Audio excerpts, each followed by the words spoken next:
Hey, I'm Daniel Snyder with Seeking Alpha, and in this video, I want to give you a sneak peek at a brand new masterclass about a topic that is all over the financial media. SPACs, short for Special Purpose Acquisition Companies, were the hottest investment trend in 2020. And this year, it's kicking into overdrive. It's just the first quarter of 2021, and there were more SPACs than all of last year.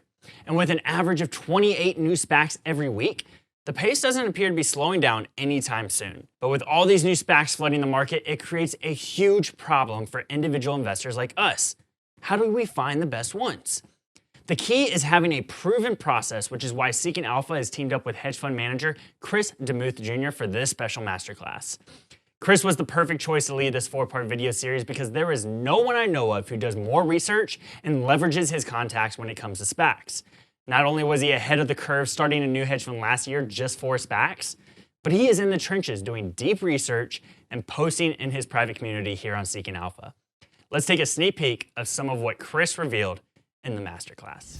I'm looking at the paper right here. In the last year alone, there were 248 SPACs that went public, and that's more than 4 times the amount that went public in 2019.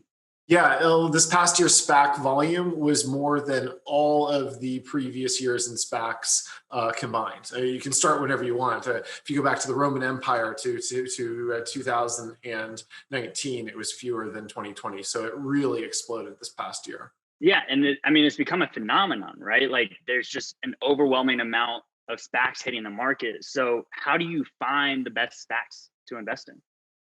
Well, you have to have a team that certainly helps, and you have to have a process. I think even this year we have just in the first few months of 2021, you have 176 SPACs. So you need a system and a team to be able to sort through them. Wait, so you just said 176, and we're only just starting the year. I mean, this is crazy. We're seeing this crazy phenomenon. It sounds like your team and your process is your secret sauce. So like from an investor standpoint, we should really be looking for SPACs that have warrants as well as rights. Well, it's an interesting paradox that the spectrum of how much stuff you get, how generous the units are, is a little bit of a tension because the unit construction is based on a negotiation, a back and forth with investors, either an explicit negotiation or just kind of a sense of the market of what they can get away with.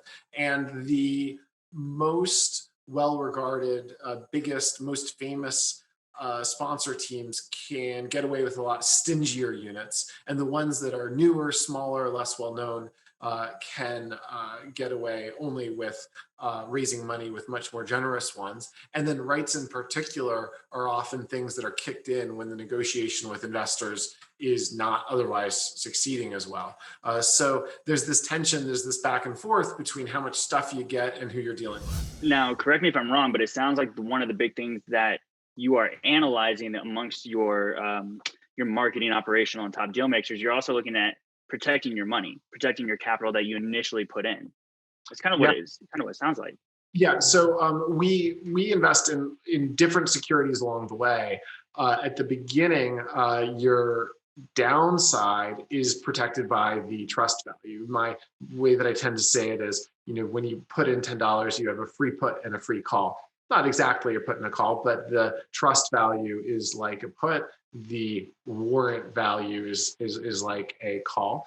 So you contractually know you're getting the $10 back, but you don't know how likely that the deal is going to get announced, how likely it's going to be a good deal, how likely that the equity is going to be valuable. And you always have opportunity costs. So even though I can have $10 of my investment protected, I have other things to do with the money. And so I'm not excited about putting in $10 just to get $10 and a little bit of change because you get interest on short-term notes back in 2 years. So you're kind of trying to figure out what your best allocation is, even within the money that you plan to invest in SPACs between the different teams, and you want to get the best deal that you can. You mentioned to me that there's one additional thing that all investors should know when they are investing in SPACs. So I'm gonna let him tell you, Chris, what is this? Well, so Besides just the basic investment in a SPAC unit, once you break them up, especially this past year's kind of new enthusiasm for this has created a lot of price anomalies between the different parts of the unit. So once you have the separate equity and warrant, typically, there's a mathematical relationship that should exist between these two that just doesn't in practice, or at least hasn't recently. And there's a mathematical relationship that should exist between the equity and the equity options, and it just doesn't.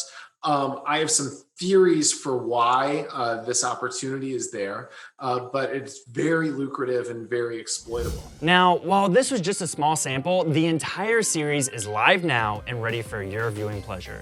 To find out how to access it, just click the link below this video, and I hope to see you in the SPAC Masterclass. Thanks for watching.